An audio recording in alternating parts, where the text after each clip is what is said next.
Buenos días, buenas tardes con toda la comunidad jurídica que nos ve no solamente en el Perú, sino también a nivel internacional.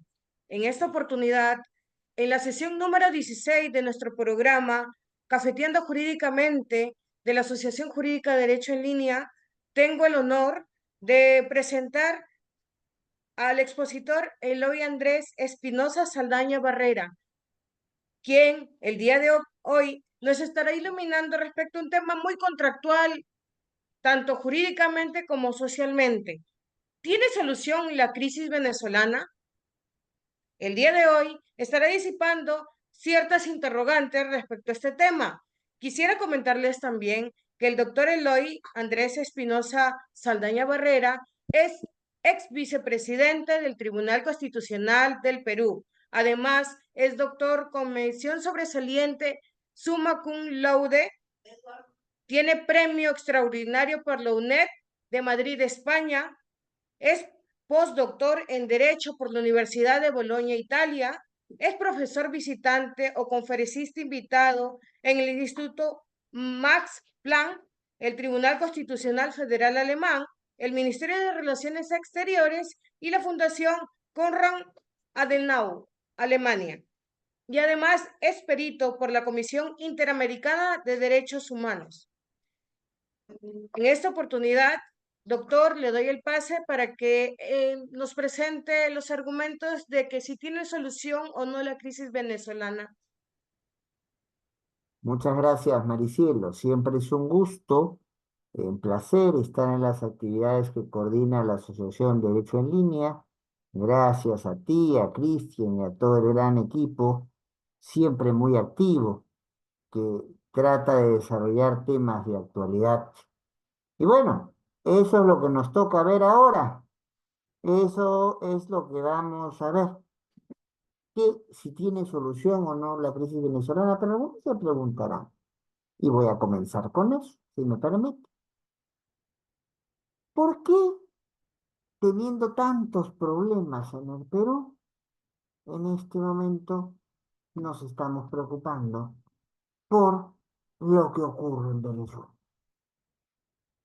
Menciono nomás algunos problemas, ¿no? Acaba la Corte Interamericana de Derechos Humanos de conminar al Estado peruano a cumplir con sus sentencias, sin alegar soberanía o el derecho público interno. En la historia de la Corte nunca había pasado una combinación de esta manera. El mismo Venezuela, cuando estaba contra las cuerdas frente a las resoluciones de la Corte, prefirió plantear su retiro, la denuncia del tratado por el cual hacía la competencia. Y la situación internacional de protección de derechos, vista desde afuera, en el Perú, es por lo menos difícil. La presidenta Boluarte, en su última gran exposición pública, entonces, después de un discurso del día anterior de 5 horas y un video, pues tiene casi una confrontación impropia de una presidencia de la República con alguien que le critica desde el público. Está bien, no es justo aprovecharse de estar desde las bambalinas para criticar a alguien, pero no es dable que una presidenta de la República reaccione como la reacciona. Y por eso puede entenderse que no haya ido ayer, nada menos que al bicentenario de la batalla de Junín, en un contexto que se presumía que iba a ser hostil. Había mucha gente que quiso ir a la ceremonia y a 1 kilómetro de la ceremonia la policía, por órdenes superiores, obviamente, los agarró a palos y no los dejó ahí. Eso puede tal vez, el riesgo de que ocurriera una situación así, puede explicar por qué la presidenta no fue. Y fue el presidente del Consejo de Ministros el que dio el discurso principal en una de las ceremonias más importantes de nuestra historia republicana. Otro tema, no quiero aburrirlos con muchos temas, pero para ver que la situación del Perú está complicada, se establece una ley que plantea el licenciamiento único y permanente de las universidades. Cuando hablamos de licenciamiento es la posibilidad de entrar a funcionar. Pero si esto, que es una cuestión inicial, no va siendo acompañada por una serie de acreditaciones en el tiempo, pues a quien no se le evalúa se relaja y la calidad del sistema educativo está en riesgo de relajarse. Y de lo poco que queda de la reforma educativa universitaria que se planteó hace un tiempo, parece que vamos a camino a perderlo todo. Además, esta norma incluye la posibilidad de educación 100% virtual. Si tenemos universidades no acreditadas, universidades que dan títulos, que realmente no sirven y no prestigian por más esfuerzo que hagan sus profesores y sus profesoras, alumnos y alumnas, la tentación va a ser querer llevar una, toda una carrera universitaria o una carrera de posgrado fuera del país de manera virtual como a una universidad extranjera prestigiosa. ¿Qué le va a quedar a la Universidad Peruana?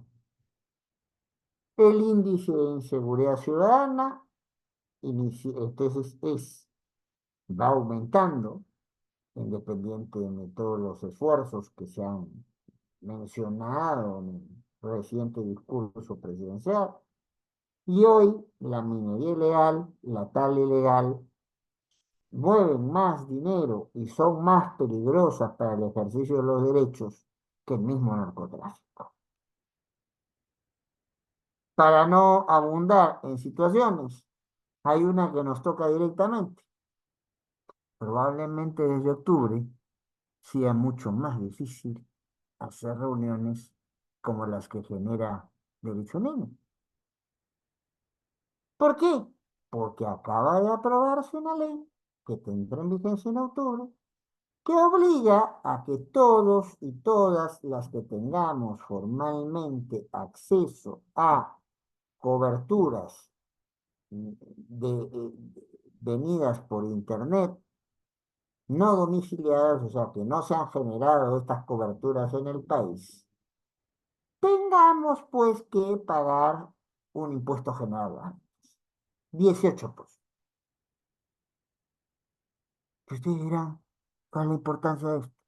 Es que en tanto y en cuanto se trata de WhatsApp, se trata de Zoom, se trata de Google Meet, se trata de Facebook, son instituciones que no están en el país. Entonces, ¿cómo le cobras entonces el impuesto, la administración tributaria peruana, cómo le cobra a esta institución? No, no va a cobrar a nosotros.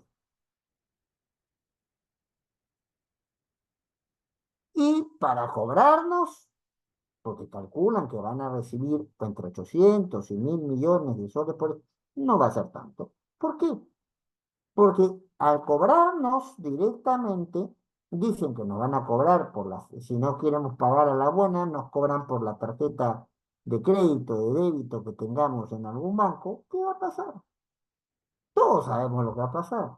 Se calcula que el servicio va a subir un 50% de costo en los 600 servicios. O sea que para poner esta cobertura que está haciendo Derecho en Línea, que gratis no es, porque el Internet para poder ser ilimitado no es gratis, entonces les va a costar 50% más.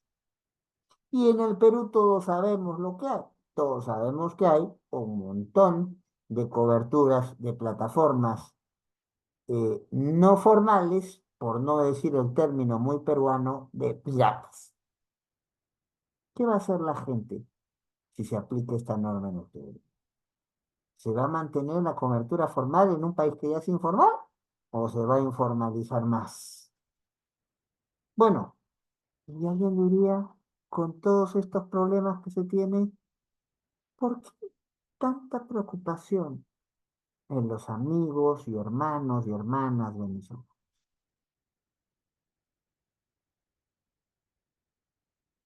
En primer lugar,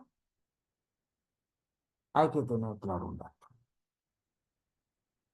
América Latina siempre juega con el efecto rebote o el efecto espejo. Y hemos pasado de épocas democráticas a épocas de democracia insuficiente y a dictaduras puras y duras. Y ese riesgo está a la vuelta de la esquina. Cuando nos guste o no nos guste el régimen chavista, está casi 25 años en el poder, primero con el mismo Chávez, ya fallecido, y ahora con Nicolás Maduro. Y que entonces cuando han asumido el control de todo el poder político, yo por cuestión de tiempo ya no los puedo mandar a los amigos de Derecho en Línea, como el presidente del Consejo Electoral Nacional, o sea, la suerte de nuestro Jurado Nacional de Elecciones, OMPE y RNET incluido, y eh, la presidenta del Tribunal Supremo, allá no tienen Tribunal Constitucional, salen pues en videos haciendo, el primero le está tocando una cancioncita en favor a Maduro y la segunda sale elogiando a Maduro. Eso que te demuestra el copamiento de instituciones, que es la antítesis de lo que debe hacer un gobierno que se reclama constitucional y que se reclama democrático. Además, ya hemos tenido enormes cuestionamientos a las elecciones anteriores. Un dato más importante. En el Perú hoy vive 1.600.000 venezolanos. En el Perú hoy, producto de esta migración a la fuerza por las condiciones difíciles en la mayor crisis económica que se vive en la historia de Venezuela, hay 500.000 niños que son hijos de venezolanos que han nacido en el Perú porque sus padres tuvieron que irse de su país. Y para ellos, un país que es pobre, como nuestro, porque hay que reconocer nuestra realidad, cuando 17 millones de peruanos están en situación de insuficiencia alimentaria, eso quiere decir que por los 11 de ellos no comen una comida al día y 6 de ellos no comen ninguna comida en cualquier momento del día, tenemos que asumir la responsabilidad de dar bienestar a este sector de la población. En un país donde acaba de convocarse a unas elecciones, justamente en el 28 de julio, con una cédula muy particular, donde había una o dos fotos de los otros candidatos, porque hubieron otros candidatos, pero como 8 de Maduro, hasta por cuestión visual parecía que el único candidato era Maduro, y restringiendo presencia de observadores, expresidentes, exautoridades de muchos países, se los dejaron en su vuelo.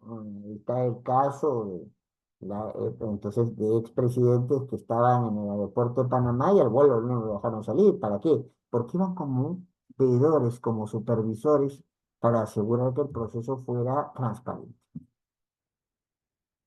Y no los dejaron llegar. La cosa se pone más delicada. En un 80% de actas en mano, porque la oposición tuvo en este momento, después de varias experiencias anteriores, la precaución de poner personeros y que esos personeros tuvieran copias de las actas de lo que se iba votando. Entonces, la web de lo que se llama el Comando con Venezuela, la organización de los diferentes grupos opositores, encuentra que hay 67% de los votos, de las actas que tenían un 80% de los votos del país, eh, en favor de Edmundo González, que todos sabemos es el candidato de la oposición unificada. Se prohibió la candidatura de la señora María Corina Machado y él es el que ha salido a representar a toda la oposición en aquel país. Y solamente un 30% a favor de Nicolás Maduro. Curioso. Con esa misma cantidad de... Entonces, con lo cual, ya, faltará un 20% de los votos, pero tú no puedes compensar un 67 con un 30%. No hay forma. Estadísticamente, técnicamente, no hay forma.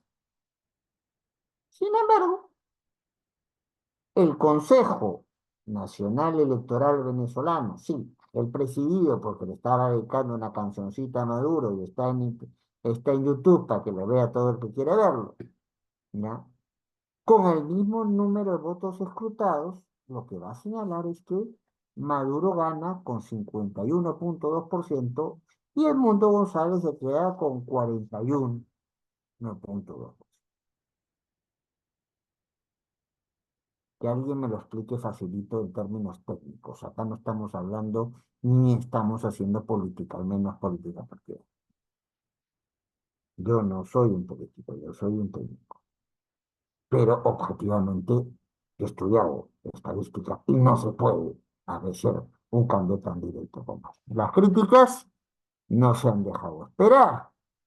Varios estados, entre ellos el caso peruano, han reconocido al señor González como presidente de la República Bolivariana. Ante esto, Maduro tiene reacciones fuertes, rompe relaciones diplomáticas con varios países, entre ellos el Perú, Argentina, Costa Rica, lo cual genera un tremendo problema para, entonces, el 1.600.000 venezolanos que vive aquí, que quiere regularizar su situación, sus documentos, o necesita alguna gestión para poder renovar su pasaporte, por ejemplo, y ya no hay embajada ni consulado venezolano en el Perú. Y el problema también es para el más de medio millón de peruanos que todavía viven en Venezuela, que ya se ha tenido que retirar toda la representación diplomática del Perú en Venezuela. ¿Quién los tiene? Están haciendo gestiones, como está haciendo Argentina también, para que el Brasil, Estado brasileño o no brasileño, asuma la representación de los peruanos en Venezuela y los venezolanos en el Perú. Pero eso, ¿cómo se tiene? Y en el interín tenemos a gente que no tiene papeles o no tiene papeles actualizados y con lo cual después no nos quejemos de que integren el 78% de la población económicamente activa que en este momento es informal. Pero los cuestionamientos de Maduro han llegado más allá. Ya ayer, en una situación muy curiosa, Maduro rechaza y va y cuestiona la misma existencia en su país de situaciones como los WhatsApp. Ya, vamos a prohibir en Venezuela que se use WhatsApp, vamos a prohibir que se use Instagram, vamos a prohibir que se use el Facebook por el cual nos estamos comunicando ahora, sin comentarios. Hay varios detenidos, según el secretario general de la OEA, más de 1.000 detenidos. Caso más notorio y notable se ha dado antenoche con la detención de la señora María Oropesa, que era la responsable de este grupo con Venezuela en portugués. La han sacado de su casa a la fuerza, cuando estaban queriendo entrar, agravado como le estaban sacando, y nada, se sabe de él. Igual Maduro ha amenazado con detener a la señora María Corina Machado, al señor González, que yo he estado dictando otra conferencia antes de esta, no sé si finalmente habrá ido al Tribunal Supremo de Justicia de Venezuela a recibir la opinión del tribunal que ya todos sabemos cuál es, no convalidar los resultados maduros, ¿verdad? Es muy curioso que alguien gana unas elecciones supuestamente y vaya a el Tribunal Supremo, que hace las veces el Tribunal Constitucional, en su país, a decir, oiga, ¿verdad que yo gané? ¿Ratifiquen que yo gané? Curioso, ¿no? Entonces, pero no se crea que Nicolás Maduro no cuenta con aliados. Países caribeños dependen del petróleo venezolano.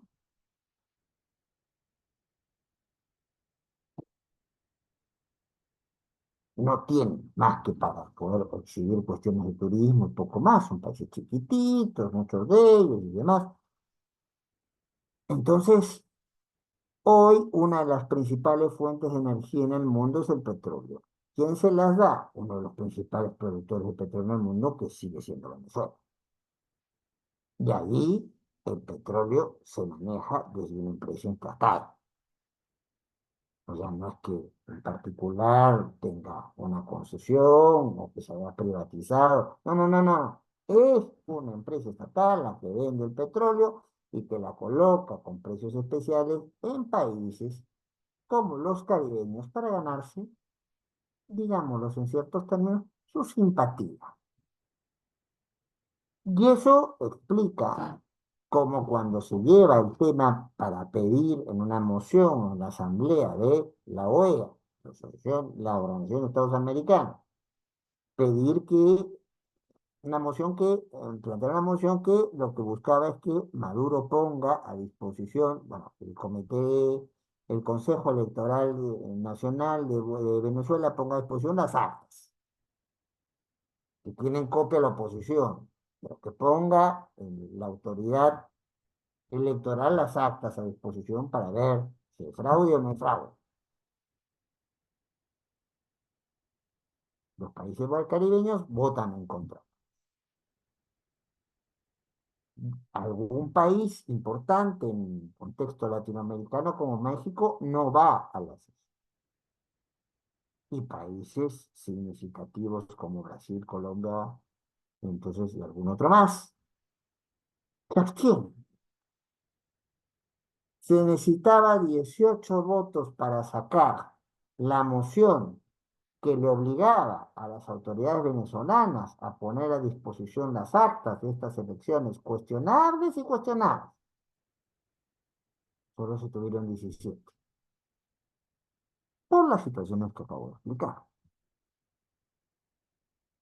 Entonces, Maduro no suelta sus actas, ni sus autoridades sueltan sus actas.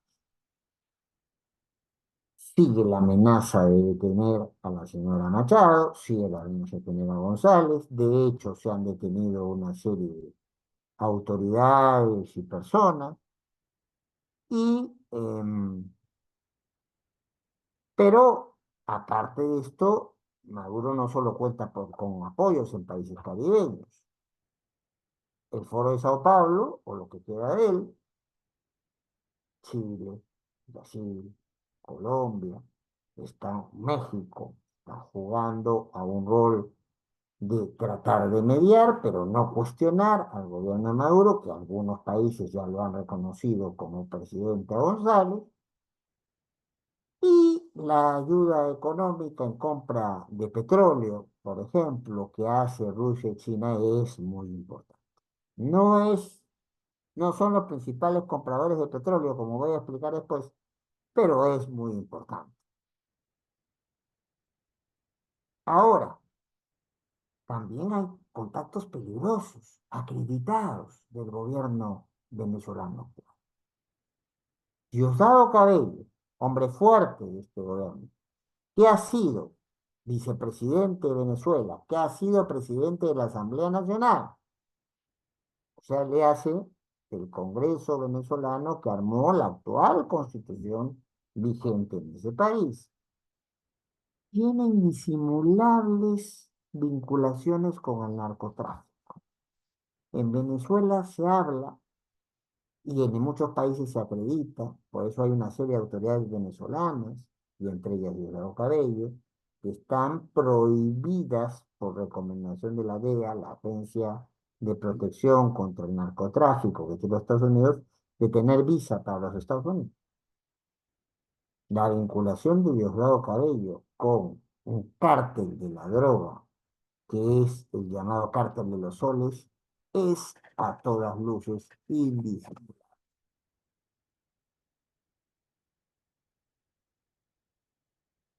Esto, y hay que tenerlo claro, no es un problema de izquierdas o derechas. Esto es un problema de democracia contra dictadura. El ser de derecha no te hace bueno y el ser de izquierda no te hace malo o viceversa. Aquí lo que tenemos es una situación insostenible de concentración del poder, de violación sistemática de derechos, de considerar que quien piensa distinto es enemigo y si es posible va exiliado o va preso. Algunas importantes figuras políticas de Venezuela han corrido el destino de la prisión, López, por ejemplo, o han corrido el destino del exilio, Guaidó, Ledesma, por mencionar solamente dos casos. Esto tenía que plantearlo como contexto previo para ir al tema de fondo que se me ha eh, mm, pedido esbozar. ¿Tiene solución esta crisis venezolana? Yo creo que sí, pero que va a ser difícil. Las dictaduras no se suelen ir de manera generosa. La historia peruana lo comprueba. Aquí tuvo la dictadura militar, la mayoría del público que está siguiendo o va a seguir esta exposición no había nacido, cuando en el año 1977 se hace una gran huelga nacional en el Perú y ya con la crisis del petróleo, mantenido el precio artificialmente a precio de 73, mantenido artificialmente en el Perú en un precio que no se puede sostener, el país en deuda, no puede pagar lo que debe pagar, se levantan pues todos los sectores organizados en una huelga general 77, el entonces presidente Morales Bermúdez no le queda otra cosa que plantear una salida transicional a la democracia. Asamblea Constituyente 78, Constitución del 79, elección de un nuevo presidente que fue Fernando Belaúnde en el 80. Y si quiere mirar más cerca, miremos lo que pasó en el año 2000. La de videos, presión internacional, búsqueda de salida con un ciudadano importante en la vida política de Guatemala, puesto como negociador, Stein, y aquí la gente lavaba banderas para reivindicar la democracia en el país, y Fujimori se tiene que ir. Dice que va a convocar a elecciones, y que entonces, y finalmente no las convoca, usa un viaje que tenía a Brunei para irse al Japón y renuncia por fax, una cosa que ahora ya no se usa, ¿no? Ya pasó al olvido con el Lorenzo Temer. Entonces, no es fácil que un gobierno que acopara todo el poder y vulnera sistemáticamente derechos se vaya solamente porque le pidamos y le hagamos recomendaciones de que se vaya. Es importante en este contexto, la protesta ciudadana es vital y eso se está haciendo y se está haciendo mucho en Venezuela, pero no es suficiente. ¿Por qué? Porque, como todos sabemos, quien cuenta con el control de las Fuerzas Armadas, y Maduro lo tiene, No olvidemos que personas como Diosdado Cabello han sido parte del ejército, tienen rango del ejército venezolano.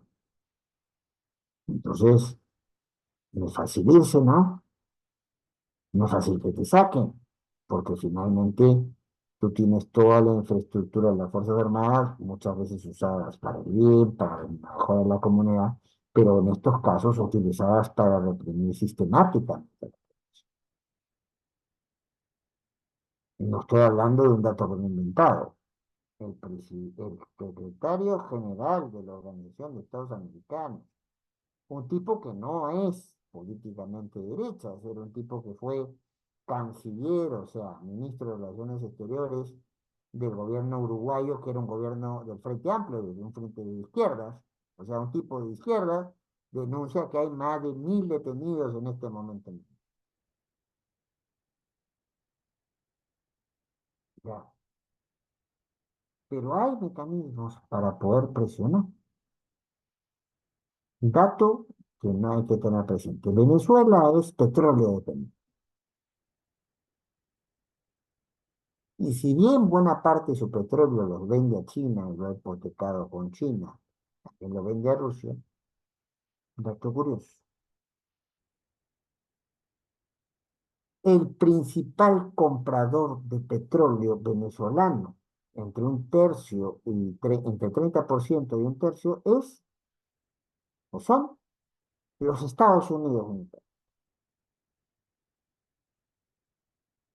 ¿Ese es un mecanismo de presionar? Claro que es un mecanismo que se puede utilizar para eso.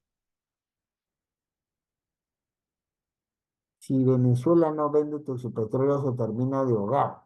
Tiene en este momento una de las inflaciones más grandes en toda la historia del mundo, ni siquiera de su país.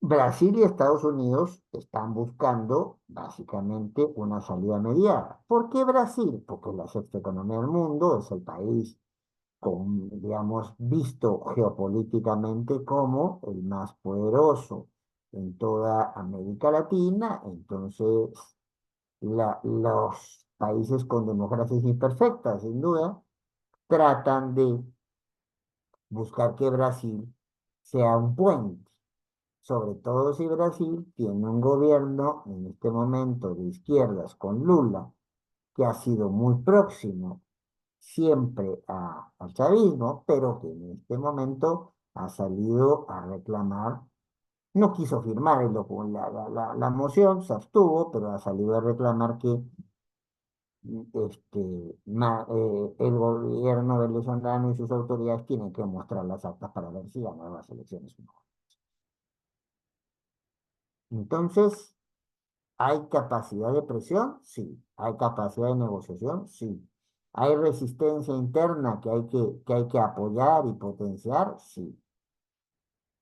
Pero lo que no puede darse, y se está dando en muchos países, es esta instrumentalización maniquea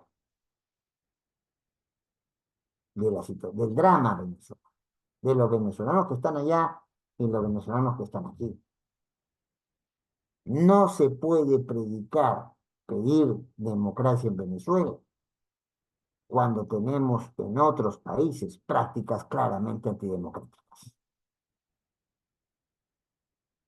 que erosionan el Estado de Derecho propio, pero es muy bonito y es muy fácil ver la viga en el ojo ajeno y no darse cuenta de ver la paja en el ojo ajeno y no ver la viga en el cuerpo propio. Entonces, y a lo último que se tiene que tratar de llegar es a una intervención militar, como algunos ya están negociando.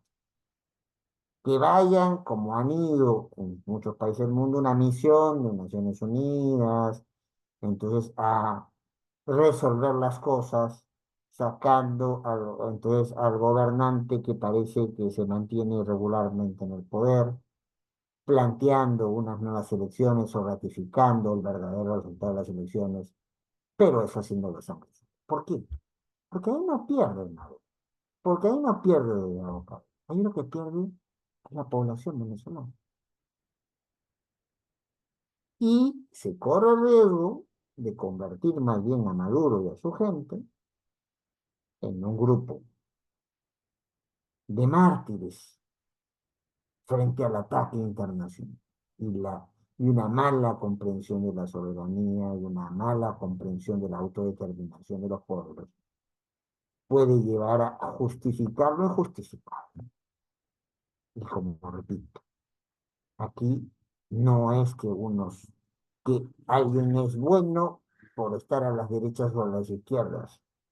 Aquí se porta de acuerdo con el Estado constitucional por exportar parámetros democráticos. Y eso es lo que lamentablemente no se está haciendo. ¿Y cómo resolver esta crisis? No dejando que la pobre población que en este momento está siendo sometida a detenciones, a presiones, sea quien solamente asuma esto y tengamos entonces declaraciones más bien líricas de condena a lo que está pasando, sino negociación efectiva que, como en el caso peruano, ¿no?, permita salir al dictador y presiones de carácter económico. Lo que más entiende cualquier gobierno, sea democrático o sea dictatorial, es que le toquen el bolsillo. Y el bolsillo venezolano es muy fácil de tocar. Es un país que en este momento básicamente depende de su producción y su venta de petróleo. Me dijeron que haga una exposición de 40 minutos. Eso es justo lo que me he tomado, querido Cristian, querido Maricielo. Entonces, quedo abierto a las preguntas que tengan a bien formularse. Muchísimas gracias por esta oportunidad de poder conversar con todos y todas ustedes. Gracias por habernos iluminado respecto a un tema tan contractual como la crisis política, electoral que está viviendo, social que está viviendo Venezuela. Esperamos sus interrogantes a los participantes de esta sala. Les brindamos unos minutos para que puedan alzar la mano para darles el pase o en todo caso escriban sus eh, interrogantes al chat de esta sala de Zoom.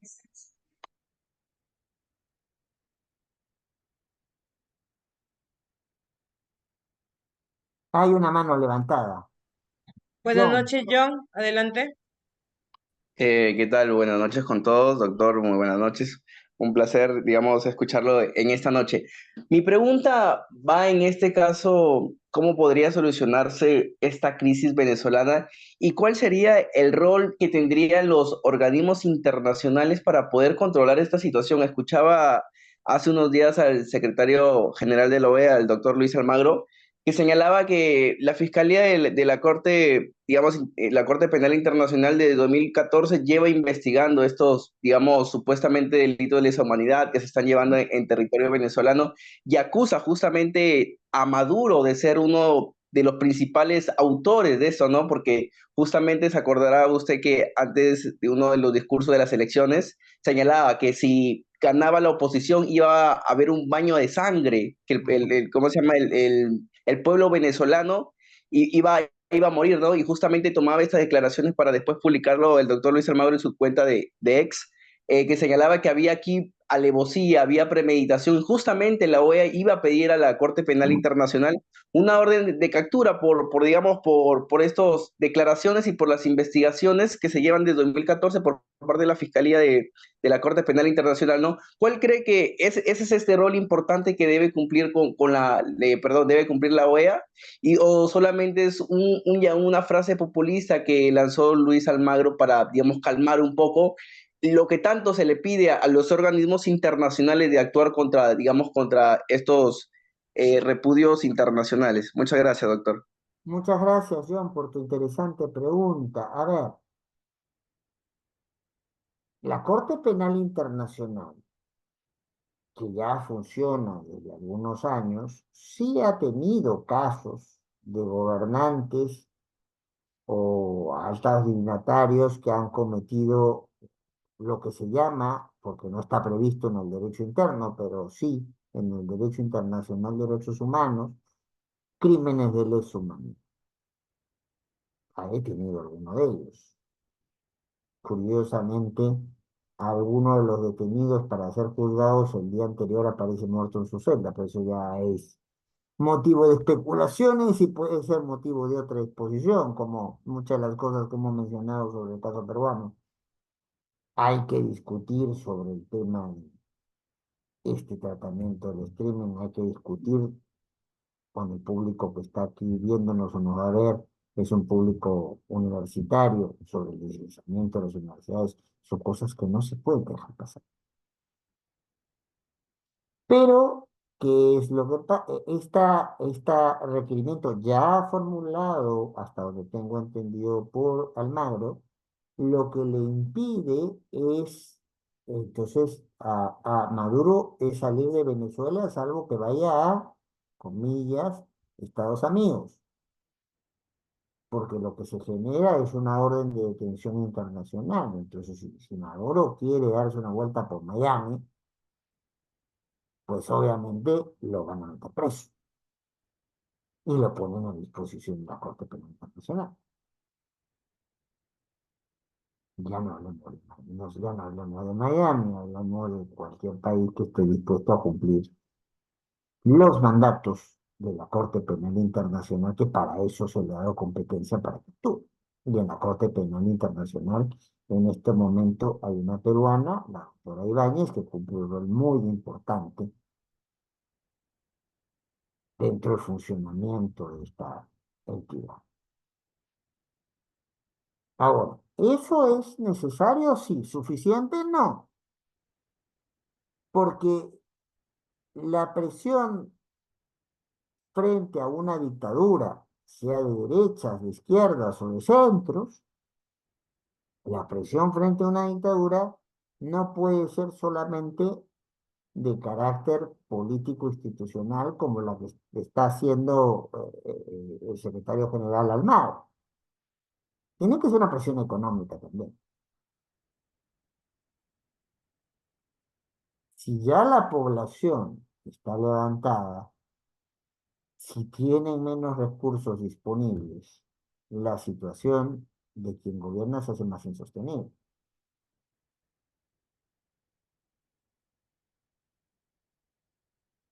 Ya eso también que hay que apuntar.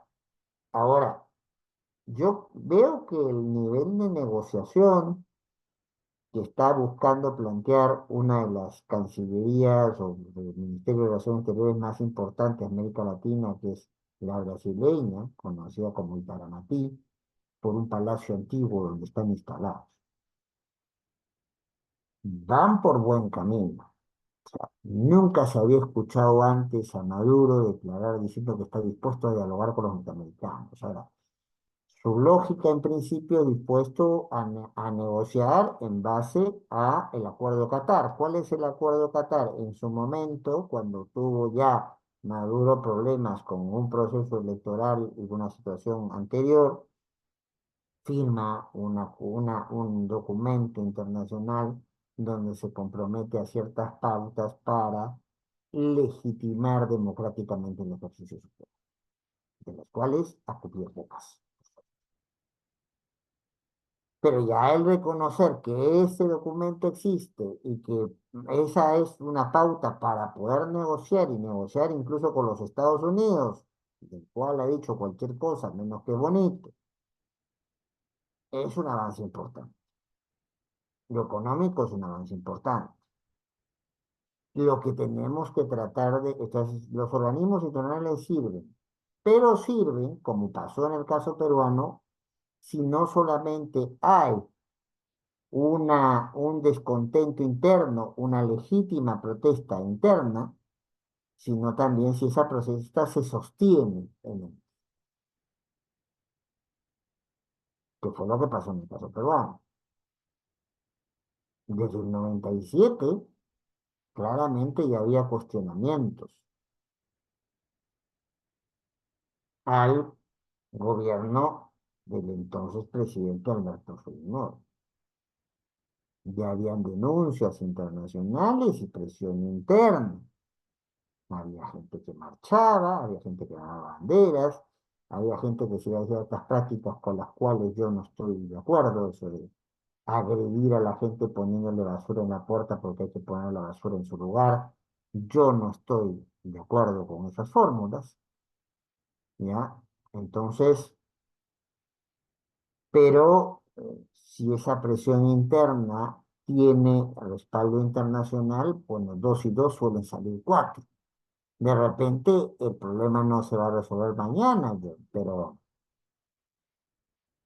es la mejor forma de poder canalizar presión económica, actuación de organismos internacionales, negociación política entre estados, población que sostiene su reclamo a pesar de las dificultades. Porque la otra salida es la intervención militar. Y en la intervención militar, yo, amigos, amigas, no hay perdón, pues. El que entra disparando o entra atacando a lo que encuentra. Y ahí justos pueden pagar por pecadores. Y allí puedes convertir al dictador en víctima para legitimarse con su sector y con aquellos países que le apoyan y con aquellos sectores económicos que lo apoyan. La vinculación de gente fuerte en la estructura de Maduro, como decía, con narcotráfico, no es cualquier cosa.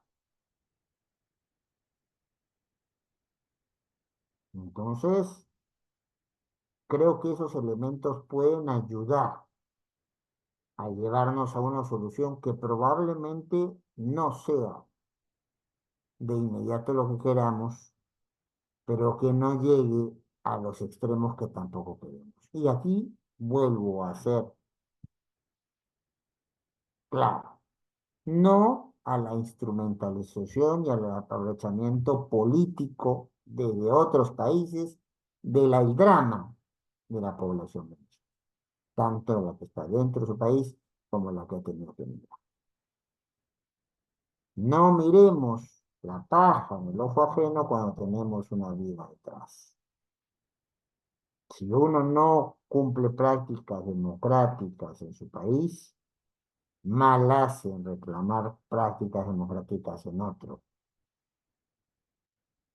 salvo mejor parece. Bueno, veo que hay otra mano levantada que de Gabriel, si me permite, Sí, entonces de con... Graviel Cabrera y además tenemos en la casilla de nuestro chat a una interrogante de Sabina que creo que las tres primeras ya interrogantes ya las disipó usted, pero también menciona que si los crímenes, porque menciona un caso parecido sobre crímenes de lesa humanidad, que también pues si no hay una sanción para la nación de Israel por genocidio flagrante que viene ejecutando contra el pueblo palestino, y hace una comparación, una pregunta que es comparativa, ¿los crímenes de Israel son menos graves que los de Venezuela? Bueno, a ver, la situación de Israel con Hamas, porque es básicamente con el problema creado con Hamas, no es es más compleja incluso que el problema venezolano. Allí, con muy buena voluntad, pero no con el suficiente criterio, cuando acaba la Segunda Guerra Mundial, se dice vamos a permitir que la población judía vuelva a un territorio que históricamente habían tenido, pero claro, en los años de la diáspora judía había en ese territorio no es que no hubiera gente, hubo gente y población básicamente de lo que se conoce como el nombre de origen palestino. Se creyó que la cosa se solucionaba, planteamiento. Churchill fue muy brillante para muchas cosas, pero en esto, su única ocasión garrafal, es vamos a poner a la población de origen palestino en Jordania y vamos a crear el Estado de Israel. Eso es 1947.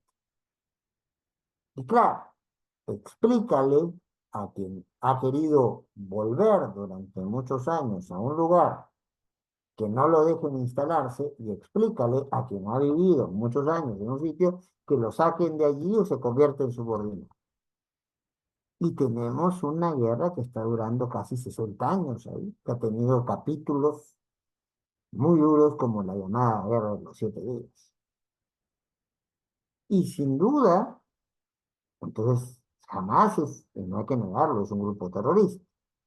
Pero eso no justifica la reacción que tiene un sector radical dentro y polarizado dentro de Israel, encabezado por Netanyahu, de, ante el ataque de Hamas, hacer una reacción absolutamente injustificable y desproporcionada, sobre todo sobre los que están en el territorio de la Franja de Gaza, población palestina, y que se están cometiendo crímenes de lesa humanidad, sin duda.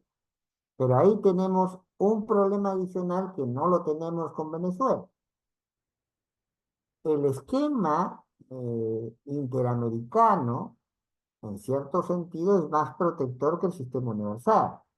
De entrada, no existe un tribunal, o sea, la Corte Penal Internacional se está fortaleciendo, los convenios de Roma se están consolidando, pero el avance, aunque sea en el papel del sistema interamericano de protección de derechos humanos, es mucho mayor, y el avance del derecho internacional humanitario todavía tiene muchos caminos por recorrer.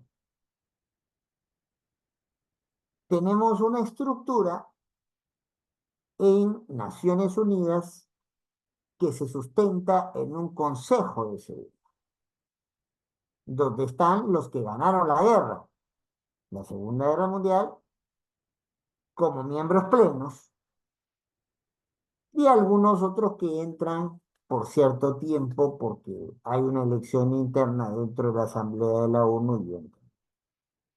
Pero ¿cuál es el problema? Que en ese Consejo de Seguridad hay derecho de veto.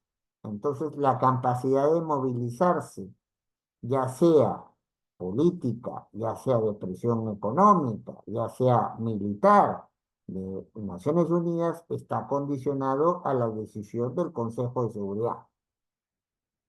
Y el Consejo de Seguridad hay gente que veta. Y si hay veto, no se moviliza los mecanismos, sobre todo de carácter militar, que tiene Naciones Unidas, que son importantes, ¿eh? Cuando han participado en muchas situaciones, han resuelto situaciones tan confrontacionales como la venezolana. ¿Qué ocurre? Israel es el aliado estratégico, y hay que decirlo con todas sus letras, los Estados Unidos en el Oriente Medio. Entonces, hay allí una lógica de bloqueo, cuando no de veto explícito, a que se tomen acciones más directas. Yo creo que el problema de Israel con Hamas y con los palestinos, creo que los palestinos tienen derecho al reconocimiento de su Estado, que de hecho ya en Naciones Unidas, con gran pataleta, algunos ya se ha hecho. Es importante, es necesario, pero que ese es un problema más difícil incluso de resolver, porque mientras en los organismos como la OEA lo que hemos tenido es la abstención de algunos, pero que los que se abstuvieron o no asistieron, después están buscando hacer mediadores. En el esquema de Naciones Unidas hay veto, y los resortes que existen no se movilizan si es que existe el veto. Entonces, ahí hay un problema mucho más complejo que resolver, porque tiene que darse la voluntad política de una de las potencias, si no la potencia económica y militar más importante del mundo, de dejar que haya una solución donde los sectores radicales dentro de Israel cedan y los sectores radicales dentro de Hamas y otras organizaciones que existen dentro del pueblo palestino.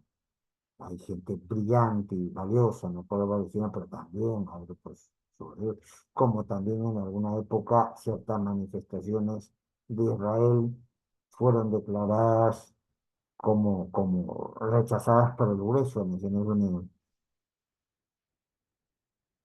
Pues allí el escenario es más complejo de resolver. Eso no quiere decir que no haya que hacer esfuerzos para resolverlo, pero que va a costar, o sea, va a ser muchísimo más sencillo, si cabe el término, enfrentar el problema venezolano con todo el drama humanitario que significa millones de personas afuera.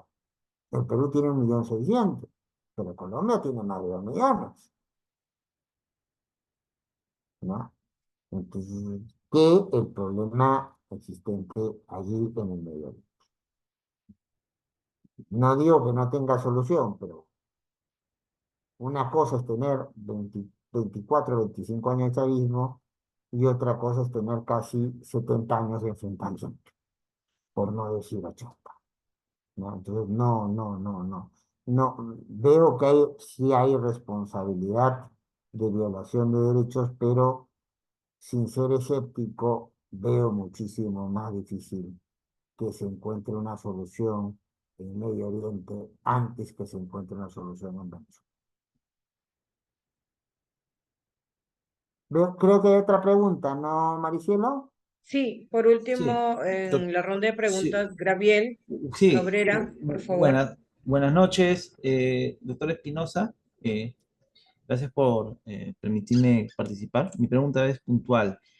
Doctor Espinosa, ¿cuál considera usted que debe ser la postura del Perú en cuanto en políticas migratorias, considerando, sabiendo después de los resultados de las elecciones en Venezuela, que el dictador Maduro se aferra al poder y las repercusiones que va a tener esto en temas migratorios, considerando la experiencia que tenemos desde el año 2016, que oficialmente es la migración venezolana en el país, ¿no?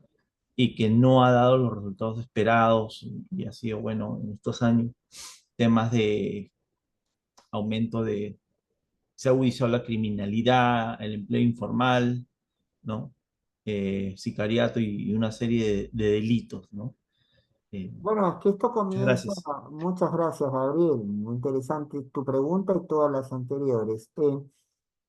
Esto hay que verlo en su contexto. Cuando se liberaliza el ingreso al Perú en el gobierno de Kuczynski, entonces Maduro no solamente deja ir a la gente que se quiere ir, abre las naciones para que se le vaya gente incómoda, ¿no? El grupo conocido como el Tren de Aragua es conocido como el Tren de Aragua porque viene de la cárcel de Aragua. Era un problema carcelario que tenía allí que él lo resuelve mandando a parte de la organización pues a que crucen la frontera de Huaquillas o pasen por el Putumayo y que los peruanos vean cómo se entienden con eso. Y allí hubo poca previsión, y hay que decirlo con todas sus letras, del gobierno peruano de aquel momento de decir cómo fijar una política migratoria. No la tenemos, no hay política migratoria.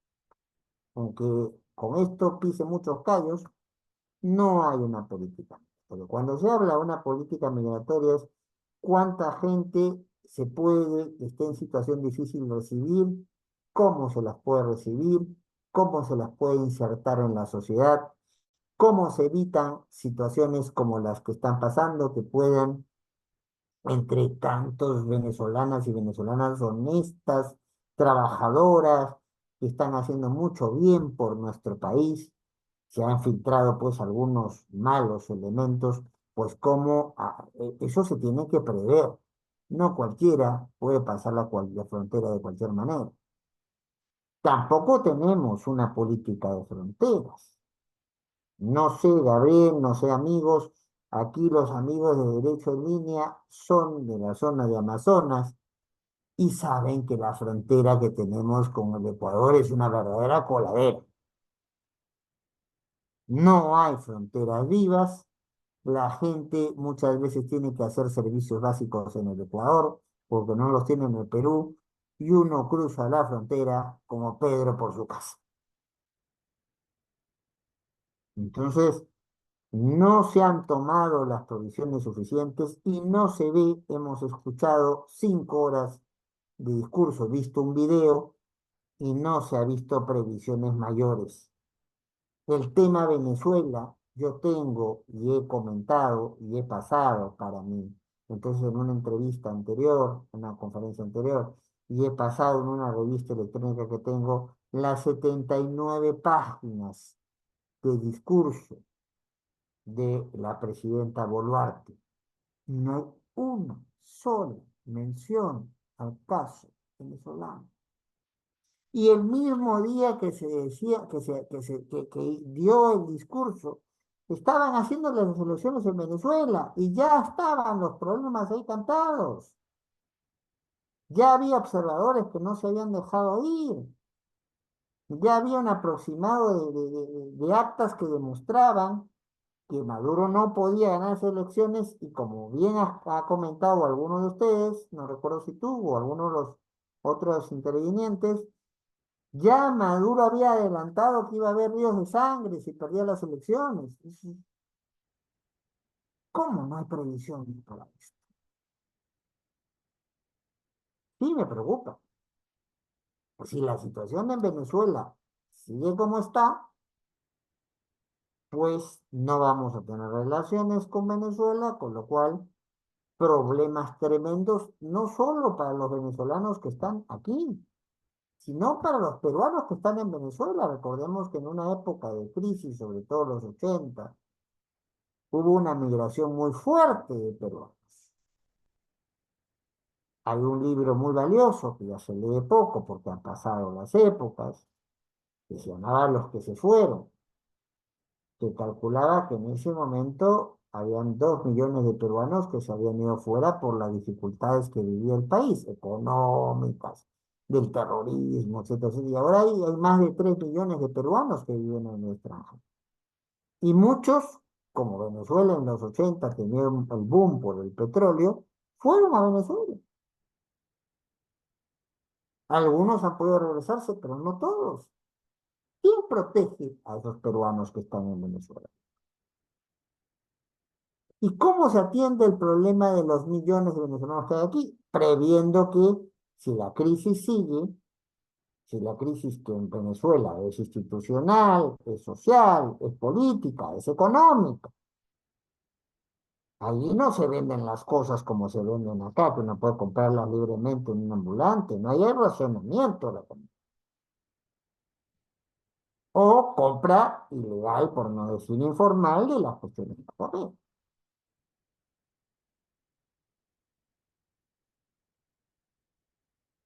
¿Qué es lo esperable? Porque más venezolanos y venezolanas, si sigue esta situación, quieran salir de su país. ¿Tenemos algo previsto a nivel de migración para poder darles ocupación a estas personas? Si no tenemos ni previsión para nosotros, 78% de la población económicamente activa en el Perú es informal. ¿Tenemos políticas de fronteras? Pregúntenle a los amigos de Derecho en Línea que vengan a Amazonas si tenemos política de fronteras.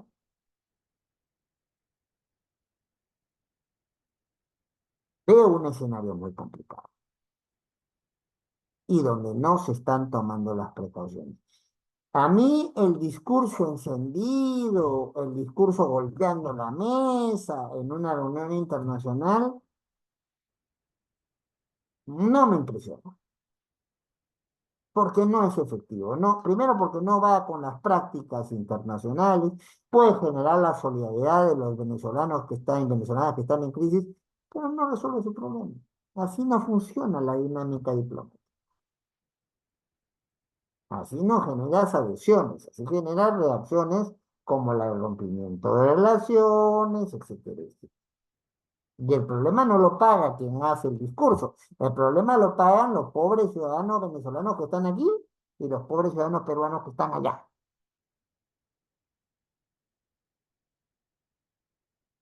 Hay que oponerse firmemente a toda dictadura, sea de derecha, sea de izquierda, sea de centro, pero hay que oponerse de manera inteligente. Y eso significa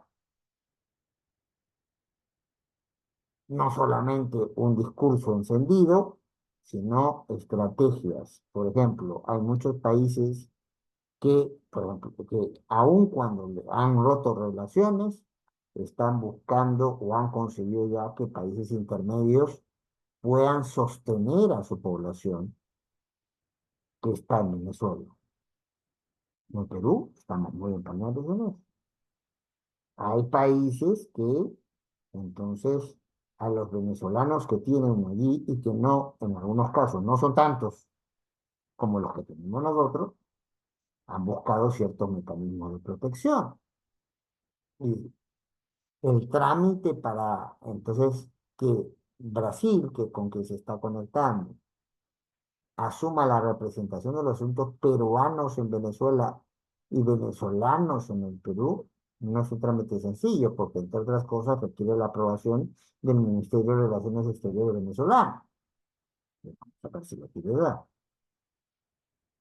Pero la tragedia en nuestro país es que es el país de los diagnósticos, es el país de las opiniones, pero no es el país de las cuestiones, de las salidas prácticas y las resoluciones de los. Entonces, no creo que en el caso, o sea, creo que es valiente oponerse, pero que con la oposición estridente no se resuelven los problemas ni de los venezolanos de aquí, ni de los peruanos de allá. Entonces, hay que esperar que, como en tantos temas en el Perú, se concierten, que no se instrumentalice para beneficio de unos y perjuicio de otros el drama venezolano, sino que entre las coordinaciones básicas que tiene que hacer toda sociedad se construya elementos para una política migratoria, porque esta situación no se va a resolver mañana. Antes de resolverse puede agravarse mucho más. Ya hemos dicho que ningún dictador o dictadora quiere irse fácil. Aquí, para librarnos de dictadura, tuvo que haber en el gobierno militar una huelga general que se podía hacer en esa época porque había sindicalización organizada, ahora los sindicatos han sido prácticamente desmantelados o disminuidos, y tuvo que pasar 3 años con un proceso de asamblea constituyente donde la constitución la quisieran poner en vigencia los constituyentes y Morales Rueda, no, no, no, un momentito, no, hasta que yo no me vaya, esa constitución no entra en vigencia, por más que ustedes digan lo que digan. Y tuvo que venir, para los más jóvenes que no lo recuerdan, ya la constitución incluso había sido por los constituyentes promulgada, con lo cual tenía que publicarse y aplicarse. Morales Bermúdez no quiso y el gesto que hace Belaúnde para ponerla en vigencia es decir algo así como públiquese, porque al gobierno militar de aquel entonces no le dio la gana, a decirlo con todos los términos, de poner en vigencia la salida constitucional que se había planteado contra las fuerzas. Una dictadura no se va fácil, pero tampoco es bueno que se vaya bajo el costo y los ríos de sangre que ofrece Maduro o que puede dar una intervención militar. Entonces, en ese difícil equilibrio hay que manejarnos y creo que en el caso peruano lamentablemente no se están haciendo los deberes como debieran hacerse. No sé si queda, Maricielo, alguna pregunta más. No, por lo último que usted expresó responde a algunas interrogantes que nos habían dejado al interno. En esta oportunidad quisiera a nombre de la Asociación Jurídica Derecho en Línea, de todo el equipo, brindarle un reconocimiento por tan brillante participación el día de hoy Ay, a muchísimas usted, gracias. doctor, Siempre tan en generoso. mérito de haber sido expositor ponente en este día de hoy para el programa Cafeteando Jurídicamente, bajo la resolución número 16 del año 2024, a nombre de todo el equipo de Derecho en Línea, de Cristian, de mi persona, extendemos este certificado dentro del desarrollo del programa Cafeteando Jurídicamente en su edición número 16 con el tema ¿Tiene solución la crisis venezolana? A usted, doctor Eloy Andrés Espinosa Saldaña Barrera, por tan brillante participación. Esperamos contar próximamente con su participación en otras actividades académicas que tengamos a bien desarrollar. Bueno, con el mayor de los gustos, justamente le están haciendo publicidad, les agradezco, al último número de Derecho y Debate, que es la revista electrónica que vengo sacando hace ya más de 10 años, que se pone, entonces, donde hemos tocado algunos de los temas de actualidad y reproducido con autorización de Derecho en Línea algunas de las conferencias que hemos dado sobre diversos temas de actualidad nacional e internacional. Bueno, mi agradecimiento de siempre a la cobertura que tan generosamente se nos brinda, mi agradecimiento a todas las personas que, siendo un día de semana y de noche, han escuchado casi estoicamente nuestra conferencia. Mi agradecimiento sin duda a quienes han formulado muy interesantes preguntas o reflexiones que he tratado de absolver. Y a disposición, si algo no falta en el país, como decía, lamentablemente son problemas.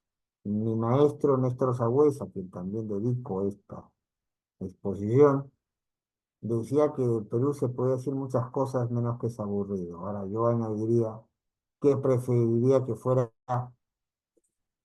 esa dinámica no por los problemas que tenemos, sino por otros, no por situaciones más gratas que el tener a 2 de cada 3 familias que no comen al día, según estadísticas comprobadas, de tener un 17 de millones de, que es el 51% de la población, con una insuficiencia alimentaria moderada o grave, de tener una crisis institucional realmente notoria y notable, y de tener un Congreso y un gobierno con un nivel de aprobación de menos de 2 dígitos y que en algunas zonas del país es casi un error estadístico. Entonces, hay temas pues para conversar y disposición para hacerlo, siempre. Muchísimas gracias y estamos en contacto. Muchísimas gracias.